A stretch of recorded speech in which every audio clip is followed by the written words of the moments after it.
Ako ang daan, ang katotohanan, at ang buhay, sabi ng Panginoon.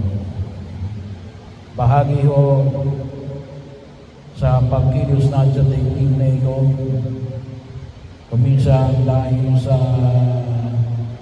taken for granted ang buhay, ay akala natin ay forever na tayo mabubuhay sa daigdig na ito. Kaya kapag dumating ang kamatayan, ay nabibigla natin ang ating sarili.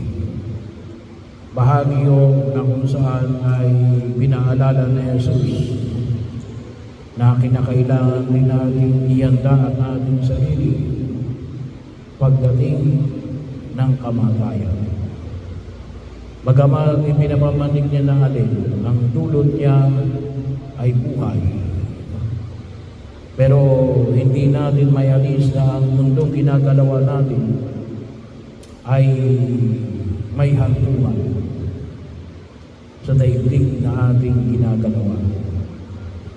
Ang dulot niya ay ang buhay, hindi sa daigdig na ito, kundi doon sa kabilang buhay. Kaya nga, yung panahon na inilalagi natin sa daigdig na ito ay pasalamatan natin. Pasalamatan natin. Mga bata man o matatanda. Kuminsan yung mga kabataan, masyado sa tingin natin, bata pa, mahaba pa yung buhay. Hindi natin alam. Kasi anytime, anywhere,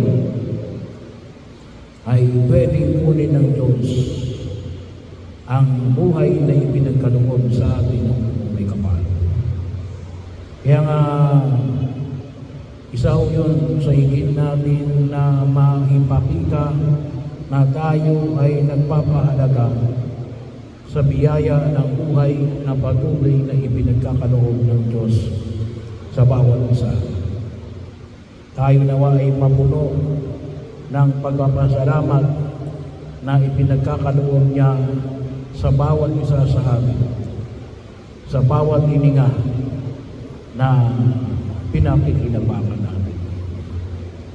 At yun nawa ay higit namin may handa ang ating sarili sa pagdating ng kamatayan. Kasi bahagi rin yun ay pinaalala sa atin ng Diyos na ang kamatayan ay bahagi ng bawat buhay na ipinagkaloob ng Diyos sa atin. At kung tutusin niya din, doon natin higit na papakinabangan ang isa pang biyaya na ipinagkakaloob ng Diyos sa atin. Yung buhay na walang hanggan. Pero higit lang natin maunawaan ang biyaya ng buhay na walang hanggan kung yung buhay na ipinagkaloob ng Diyos sa atin dito ay higit nating pasalamatan at gamitin natin sang-ayon sa ipinamanig sa atin ng pumamikapal. Na para saan? Ay di lalong-lalo na sa turo ng kanyang pag-ibig. Yun yung hamon na pinahayag ng buong may kapal. Yun ang putusin, yung lahat ng batas ay nakasalalay sa pag-ibig sa Diyos at sa pag-ibig sa kapwa. Kasi yun din naman yung buhay na ituturo natin doon sa kabilang buhay. Ang buhay na kuntusin ni Alin, nakabatay sa buhay na puno ng pag-ibig.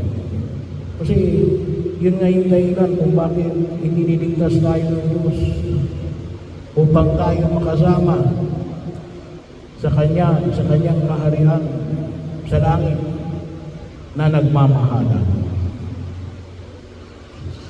Kaya bahagi na ating ring idulog sa harapan ng poong may kapal para sa kaluluwa ng ating kapatid na si Judith. Nawa ay higit natin ipagpasalamat sa harapan ng poong may kapal sa loob ng higit na 58 taon ng buhay na ipinagkaloob sa kanya. Nang sa ganon ay nawa, nagamit niya nawa ito puno ng pag-ibig sa kanyang mga minamahal sa buhay at pag-ibig sa Diyos na ipagpasalamat natin sa harapan ng poong may kapal. At kung sakali mong siya ay nagkulang, gawa rin ng pag-ibig, itulog natin sa harapan ng poong may kapal na nawa siya ay higit na kahabagan ng poong may kapal.